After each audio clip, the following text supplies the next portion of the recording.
Good morning, YouTubers. This is the Loving Long Life YouTube channel. Many years ago, they had a very famous show called What the Bleep. In it was a famous doctor, Hiro Magioto. I know I'm not pronouncing that correctly. I apologize. I'm going to type his name in the comments. But he had a rice experiment where he took the rice and he spoke loving, kind, appreciative things to it, like joy, compassion, appreciation, and love. Then he took a second jar of rice, and this is just plain cooked rice, and he started speaking horribly to it. He started saying things like, "You're mean, you're nasty, you're ugly, you're an idiot, and I just can't stand you." And he basically spoke to the rice. He wrote a date on the rice, and he did it consistent every day. Now, in my case, as you can see from my coffee mug, I try to think positive and speak positive, loving words. Well, my 6-year-old had made the mistake of saying the hate word around me. He started to come home from school saying, "I hate this, I hate that." At that point, I showed him the video and said, "Your words have power, son, just like all of ours do." So actually, this experiment was designed for my 6-year-old boy. As you can see, we started it on 12/10/17. Both jars the same date.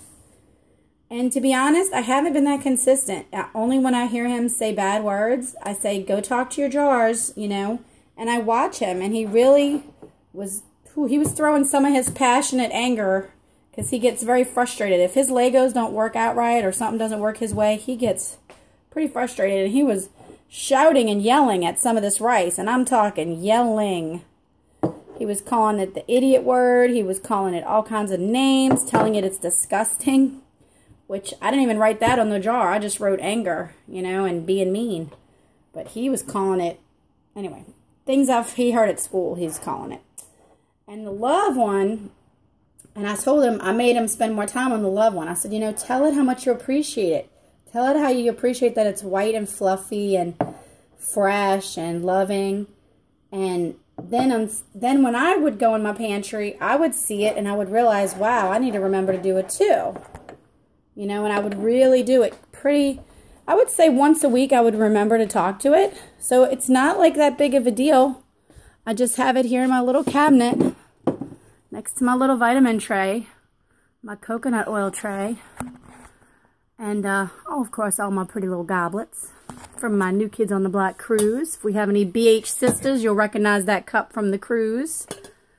But, yeah, ladies, remember, your words are power, okay? Gentlemen, if you get upset with your child, the best thing to do is to walk in another room and not to yell anything at your child that you can't take back. Because these kids, when we're talking to them, or these people around us at our jobs, when they hear us yell and go crazy on a computer or go crazy on each other, they're not going to respect you after that ever. So if you're a parent, you definitely want to speak loving, compassionate thoughts to your kids. And if you're in the workplace, you just want to use words that are positive. Look what happens when we say we hate ourselves or we hate others. We're sending out blackness. We're sending out dark vibes. And again, that name of that movie was What's the Bleep? It's probably free on YouTube. If you go to whatsthebleep.com, that's where Joe Dispenza started to get really famous. That's where Dr. Imako, you get to see all the water experiments on that show. So, have a great week. God bless us, everyone.